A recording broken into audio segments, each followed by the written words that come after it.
Hey everybody, so sorry, video was on a little bit of a hiatus there. We have been continuing the articles and things like that, but during that holiday season, just kind of took a pause to kind of reevaluate what we're going to do and what our strategy is going to be with that. And hopefully now it's going to fit in a little bit better with things like our articles, and hopefully they'll kind of mesh together a little bit better. So if you're like most churches, you got a website. I mean, hopefully. I do run into a lot of churches that don't even have a website, but hopefully you've already got your website. Now, the big question is your website effective? Now, I'm not a web designer. Web design is not my first thing. I'm mostly digital ministry, but I'm going to lead you through just some basics of what can you actually do to kind of make that good digital first impression with people, or, as I'm going to point out, potentially bad first impression can also be really helpful for you. All right, so I've got kind of my test website that I just kind of play around with all kinds of weird technology stuff with. It's called the Celestial Church of Eternal Happiness. Let me show it to you. Let's just jump on. All right, here it is. Like I said, it's a bit of a goof. It's a long running gag from my seminary days, or actually even prior when I very first started in ministry. We said, hey, what would be the most culty sounding church name? We said Celestial Church of Eternal Happiness, and it has stuck. So it's still kind of the, whenever I have like a website or want to test something, I'll often kind of name it the Celestial Church of Eternal Happiness. So now you're in the know. All right, so here we've got the banner, and today we're going to look at what makes a great banner, what makes a lousy banner. Right now we've got a lousy banner, that kind of like above the fold, first thing that you see on the website. Sure, we got all kinds of stuff going on down here below. We've kind of been goofing around with different experiments, but this was just a very quick one. And generally, it's what you'll find a lot is somebody threw the logo in as kind of the thing. We don't really need that. We've already got the logo up in the corner, right? So people know where we are. What we need is some kind of hook, something to kind of say, this is who we are and this is what we're about. So let's go ahead and we're going to be using WordPress, and we're going to be using the Divi editor. And if you don't have access to those, it's okay. Whatever you're using, jump in there and edit. But I'm going to show you guys how we can kind of edit that and work with it here in Divi. All right, so we've got our initial site. Looks like I've done a custom one here. I'm going to start off with just going ahead and creating a new section. And I'm going to make it one of the full width sections. And the type of full width I don't want the title. I want a header. So I want to do a full width header. And as we scroll down, we've kind of got it started here. Okay, so this one's going to be a little bit tricky. I'm going to go ahead and change the background here, just so we can kind of see it. Let's go to like a darker background. Let's just do this so we can kind of see what's going on. We'll change it in a bit, but let's start with that. I'm going to actually I'm going to probably go ahead and yank this out for now. I don't want to deal with that. All right, so this is the part where the very first thing that you say is, what do you want to say about your church? Like, what do people need to know? What makes your church unique within the community? What kind of unique call has God placed on your church? Openly, the Celestial Church of Eternal Happiness, it's meant to be weird. It's meant to be kind of goofy. So here, let's go with something that is just goofy and weird, like a place where you can let your Jesus freak flag fly. All right.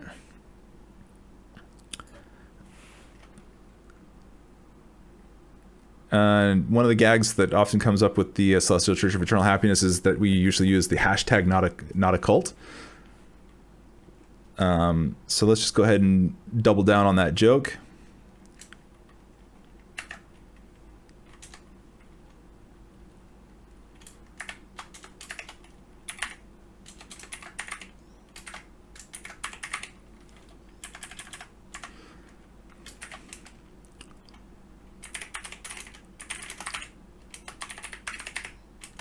All right.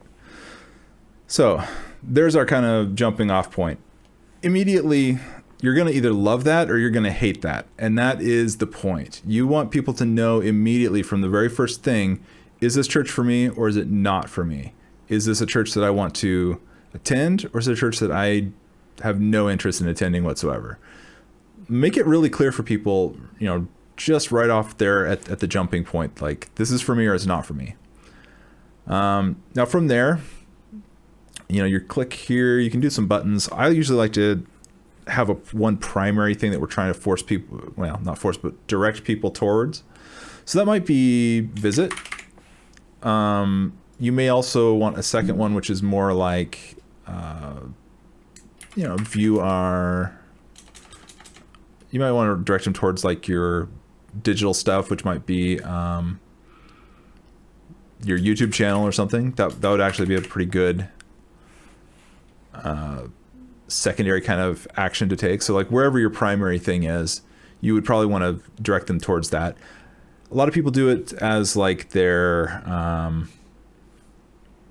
they might do it as kind of like live streaming or something like that. I'm not a huge fan of the live streaming side. I think it's better to have media that goes beyond live streaming. Like if you're going to do a live stream, yeah, okay, but it's probably better to fit what you're doing as a church to the places that you're going to post it.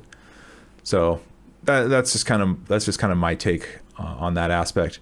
So you can see we've kind of got a start there. Design wise, I like to have mine full width. So let's just go ahead and see if we can change the layout. We're going to make it full screen. Bang. Okay, so now we got a full screen one. You can edit that a little bit to kind of get you that space underneath, and if you wanted to, but I think we've got something kind of going here. From here, you can kind of edit the look of all these things. Generally, if you've got like kind of a clean white something on top of an image or a color, it's going to work well. For example, I mean, the most basic thing you can do is anything white on dark is going to look kind of chic. It's going to look kind of good. So we could just even change this background to black, and all of a sudden it looks pretty bold and makes quite a statement. So pick an image that's a bit darker if you're going to do this. I should probably pause here for just a second. I'm going to find I'm going to see if I can find like a killer image to do on the back of this. Okay, we've got an image that probably kind of fits with what we're doing at the moment. As you can see, it's just a lady with a megaphone, because remember, we're going for a real quirky kind of church vibe with this one. Probably not applicable to your church. Your church, you're going to want to use.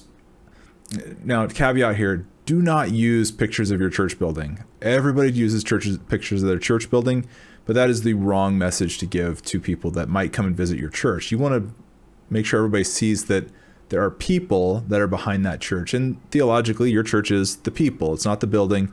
If that building got bulldozed down tomorrow, you're still a church. You're still people that come together, to serve God, to accomplish the Great Commission.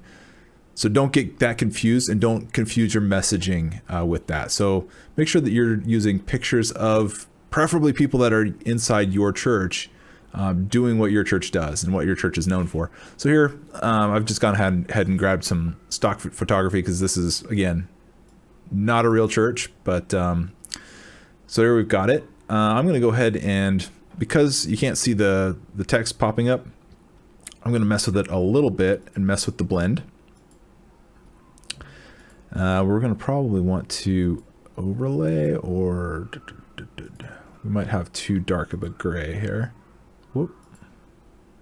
The background color probably needs to come up on its a little bit.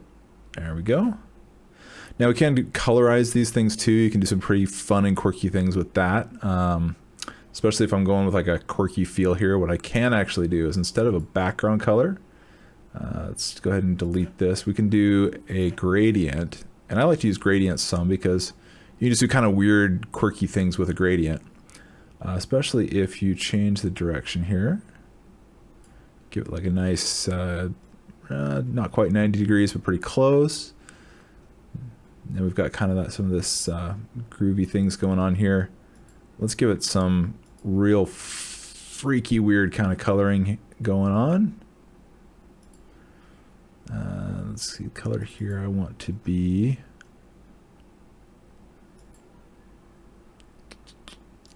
Let's go with an orange, and we're going to go all the way into the teal, I think. Should we go with this teal?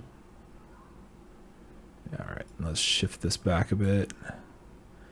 Our red might be too bright, so we might need to kind of bring it down in hue so we can just kind of make the color pop a bit more there. Let's bring it across. All right. That, a little bit more probably to just really kind of fling it through. Let's go back to the image. We've got it doing an overlay. We could do it a multiply. Yeah, I think we can kind of roll with that, at least for the sake of this. Although I think I can go back to that real vibrant red. Oh yeah, that's our feel right there. Okay, again, this is not for every church, right? Like this is intentionally kind of weird and quirky and out there. So we've got that going. Now let's also bump up our text size. So this is our heading 1. If you've got a website, you should only ever have one piece of text that uses heading 1. Every subsection below that should be heading 2. Things that are below heading 2 should be heading 3. This is really important for your search engine optimization. So when people search for your stuff, when Google crawls your website and looks at your website, it's going to go, how many H1s are there? Oh, there's only one? Good. How many H2s? What are the titles of the H2s? So don't ever put more than one H1 on a page. Very important that you do that. Okay, so let's jump in here. Let's change our text size. There's a few different ways to do this. You should be kind of careful because there is, you can run into issues on mobile devices. So it can make more sense to use EMs. And I want to see if I can bring down the... Okay, so let's change up our text just a little bit here. This is part of our paragraph. This should be heading 1. Design, layout, okay, so title text. Okay, so for H1, we did change this, so we're going to bring this down a bit. Okay, so we'll bring that down to 2 EM, and let's see if we can just bump the EM on the body size a little bit. Yeah, that's looking a little bit better there. While I'm at it, as you can see, you may need to go back and forth a little bit while you're doing these things. The other issue is, what's it going to look like when it changes size? Because when these change size, they can do all kinds of quirky things. So we want it to kind of more or less look okay. I don't love where her head is. If I was really going to make this a permanent thing, then I would probably want to move around her head and move this text possibly down to the bottom. I'm not sure I can do that just yet. I could move to the center. I don't like the center. I could change this to a custom style where I would kind of stick it into a very specific spot on the page, or further down on the bottom. I won't do that just yet. I'm going to add a scroll down button just so that people can go to the site and see, yeah, there's a down button. I should go down. While I'm at it, let's go ahead and change our button styles, because these buttons they're purple at the moment. They're not going to jump out. So let's do something that's going to just spring forward. So we've got the text color. I have a feeling we're probably going to need to do the text color as black. One of these we should do as like a white, because it's more of a secondary. One of these we should do as like something real standout that's going to jump out at people. So we could do, probably shouldn't do red on here because it's backed up by red, but we could do like the bright green or something like that for one of these. So the background of it, let's not do a border. Let's just kind of do this a little more modern. Radius, let's bring this down a bit. 9. Let's do button 1 letter spacing. Default font, leave that font as is. I don't want to see an icon when I mouse over it. Huh? It should not have shown no icon. It might take a second before it kind of does it.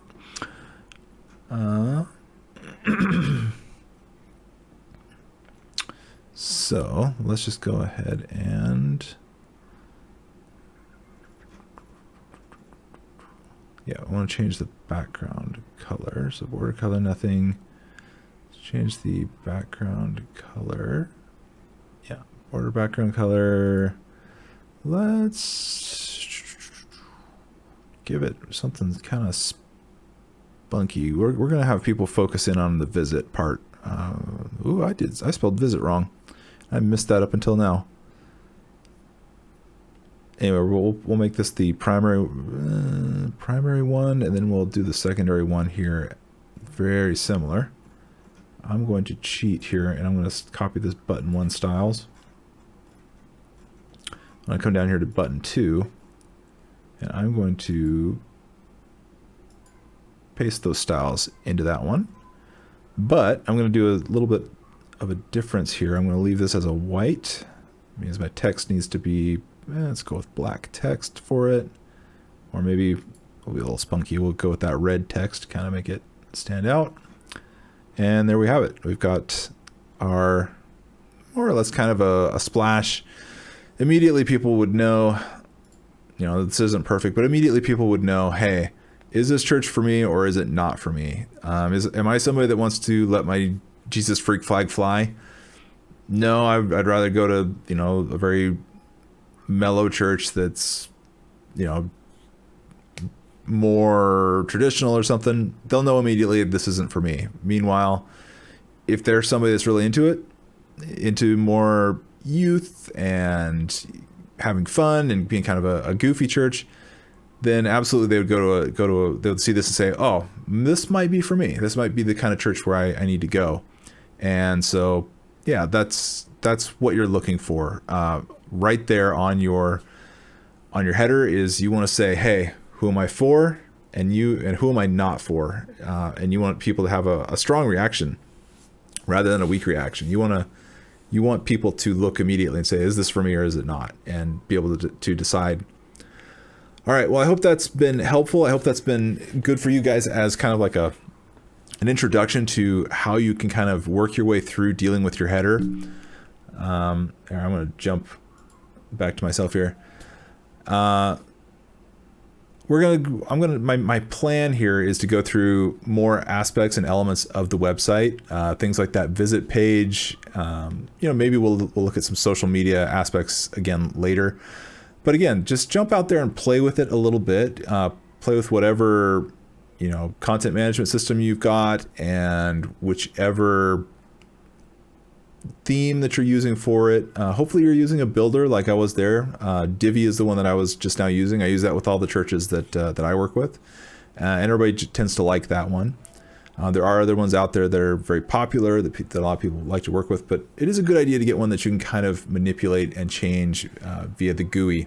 That's a graphic user interface, kind of that what you see is what you get element. All right. That is it for headers for your website, and I look forward to seeing you guys again next week.